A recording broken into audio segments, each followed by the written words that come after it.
Good morning everyone. I am Dr. Seema Wirtz and today I am going to give a talk on motion of rigid body. The objectives for today's lecture are, we will be going to define the center of mass, we will explain why the motion of rigid body is a combination of translational and rotational motion. We will also be defining moment of inertia and discuss the physical significance of moment of inertia. In this, let us start what is a rigid body. A rigid body is a one in which the separation between the constituent particles does not change with its motion.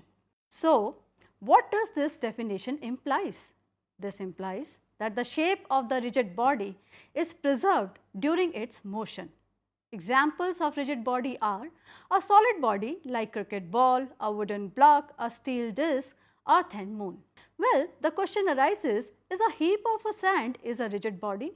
We say a heap of sand is not a rigid body because any disturbance can change the distance between the two particles. How the rigid body is different from point mass? Well, a point mass is an approximation in which the distance between the two bodies are very large compared to their sizes. Therefore, their sizes can be ignored and treated as a point masses. The examples of point masses are the size of stars which are very small compared to the size of galaxy. Therefore, the stars can be taken as a point particle. Now, when we have discussed about the rigid body and the point masses, let us talk about the center of mass of a rigid body.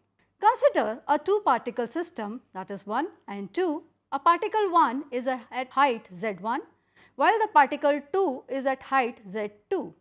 There is a point C which is midway between the two and it is at height z. Well, the force on the particle 1 and 2 is mg and the total force acting on the system is 2 mg. If we calculate the potential energies at 1, then it is mgz1 while at 2 it is mgz2.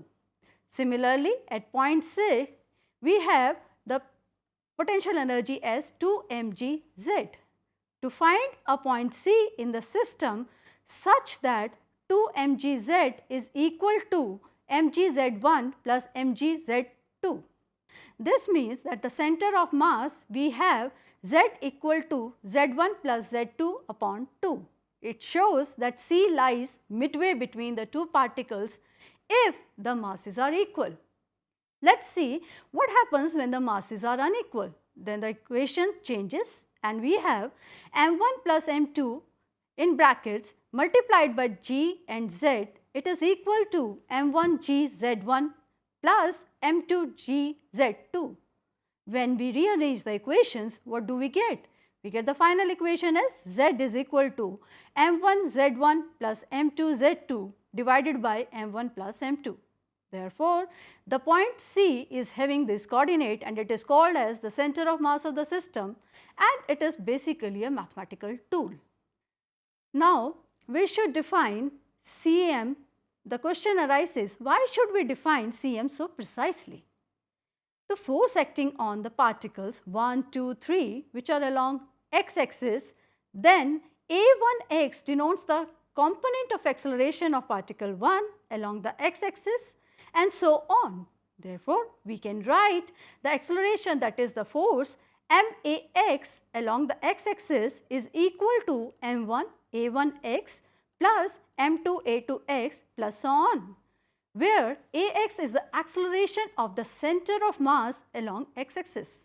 Similarly, we can write our equation along y-axis as well as z-axis, which is may is equal to m1 a1y plus m2 a2y plus so on, and similarly we have maz equal to m1z a1z plus m2z and a2z.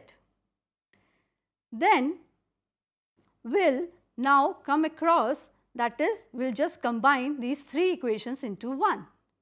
We have force Ma is equal to m1 a1 plus m2 a2 plus m3 a3 and likewise. m1 a1 is the sum of all the forces acting on a particle 1. We have m2 a2 is the net force acting on a particle 2. Therefore, in the above equation, the right hand side is the total force acting on the body. Since we have discussed about the total force, now let's see what kind of forces act on a body. There are two kinds of forces that act on a body. First is an external force, which is due to the sources outside the body. Second is the internal force due to interaction among the particles. The example is cohesive force.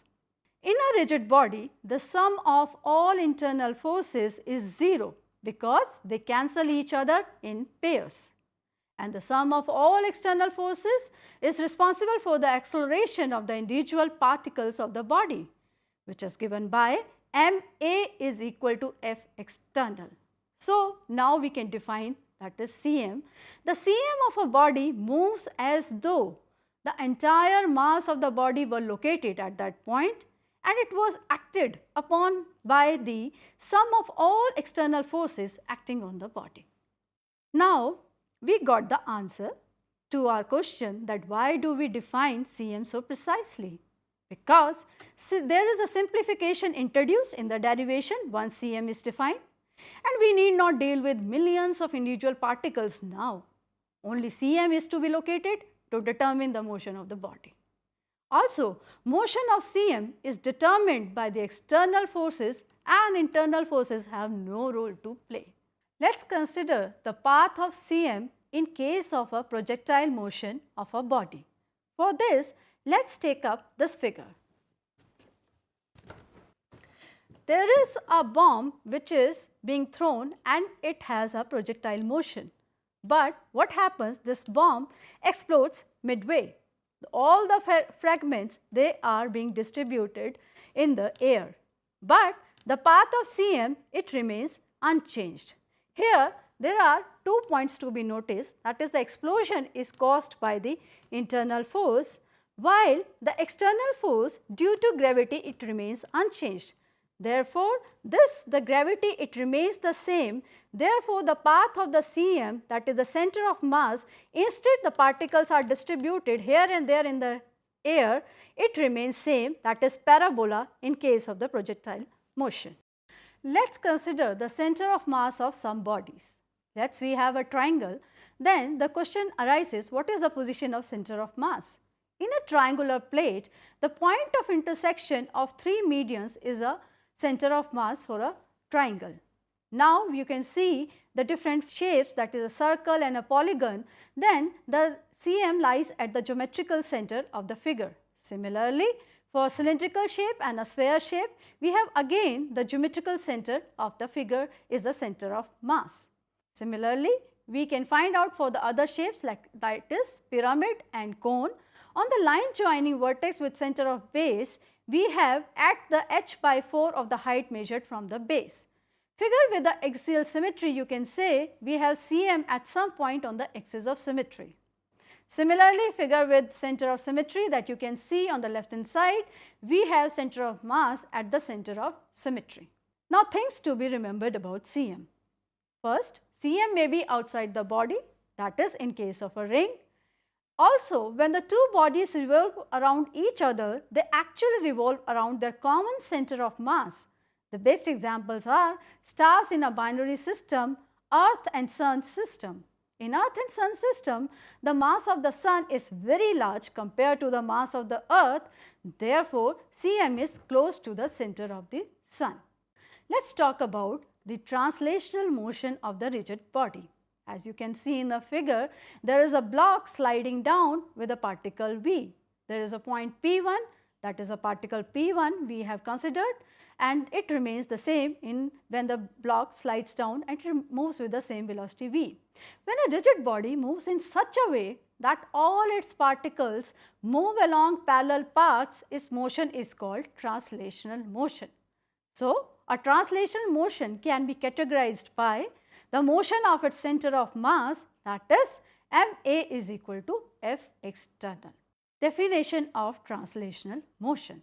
In a pure translational motion, at any instant of time, all particles of the body have same velocity. Let's talk about the rotational motion of the rigid body. A ceiling fan, a potter's wheel, a joint wheel in a fair, and a merry-go-round have one thing in common. That is, first, they have a fixed axis of rotation, and second, the only possible motion is a rotational motion. Therefore, what do we have to say about the rotational motion of a rigid body? That is, in rotational motion of a rigid body about a fixed axis, every particle of the body moves in a circle which lies in a plane perpendicular to the axis and has its center on the axis. Let's talk about a motion which is a combination of translational and a rotational motion, and the best example could be cylindrical rod just rolling down an inclined plane. We have taken an irregular shape of the cylindrical so that we have different points, that is P1. We know that when the cylinder rolls down, the P1 position changes. So, the rolling motion of cylinder down an inclined plane is a combination of rotation about a fixed axis and translation. That is, the combination of translation and rotational motion, it can be defined in a way, that is, the motion of a rigid body which is not pivoted or fixed in some way is either a pure translation or a combination of translation and rotation. The motion of rigid body which is pivoted or fixed in some way is rotation. Let's come to moment of inertia. What is an analog of mass in rotational motion? Well, the answer to this is very interesting term, that is moment of inertia. Let us consider a plane lamina which has a center of mass at point C and it rotates about an axis through this point. Suppose particles of masses m1, m2, m3 are located at the distance r1, r2, r3 from the axis of rotation and are moving with the speeds v1, v2, v3 respectively as shown in this figure. Let us consider this rigid body of arbitrary shape. For this, to calculate the moment of inertia, we have drawn a different concentric circle, first having the radius r1 and a particle of mass m1 is located here. Then we have taken another concentric circle which is having a particle of mass m2 at a distance r2 from a point O. The particle of mass m3 at a distance r3, and this lamina is rotating about an axis which is passing through the center of mass. Now let us calculate the moment of inertia of this plane lamina. When this plane lamina is rotating with velocity v, we will consider each particle moving with their respective velocity v1, v2. Now let us calculate the kinetic energy of particle 1, which is equal to m1 v1 square by 2, the kinetic energy of particle 2, which is m2 v2 square by 2, and so on. If T denotes the total kinetic energy of the body, then we can write T is equal to m1 v1 square by 2 plus m2 v2 square by 2. This is now equal to summation mi vi square by 2, where I is going from 1 to n particles. Now this summation indicates the sum over all the particles of the body. We have studied in lesson 4 that angular speed is related to linear speed through the equation v is equal to r omega. Now we will substitute this equation in the above equation. We get T is equal to summation I is going to 1 to n mi ri omega whole square divided by 2. What do we get is T is equal to I omega square by 2. That is where I is equal to the term summation over I mi ri square, which is called as moment of inertia of the body. So whenever we mention moment of inertia, the axis of rotation is always specified. What is the unit of moment of inertia? It is kilogram meter square. Let us talk about the definition of moment of inertia. The moment of inertia of a rigid body is given by I is equal to mk square, where m is the total mass of the body and k is called the radius of gyration of the body. How do we define the radius of gyration? Well, the radius of gyration is that distance from axis of rotation where the whole mass of the body can be assumed to be placed to get the same moment of inertia which the body actually has. The moment of inertia depends on the several factors. First, the moment of inertia of a body about an axis depends on the distribution of mass around that axis.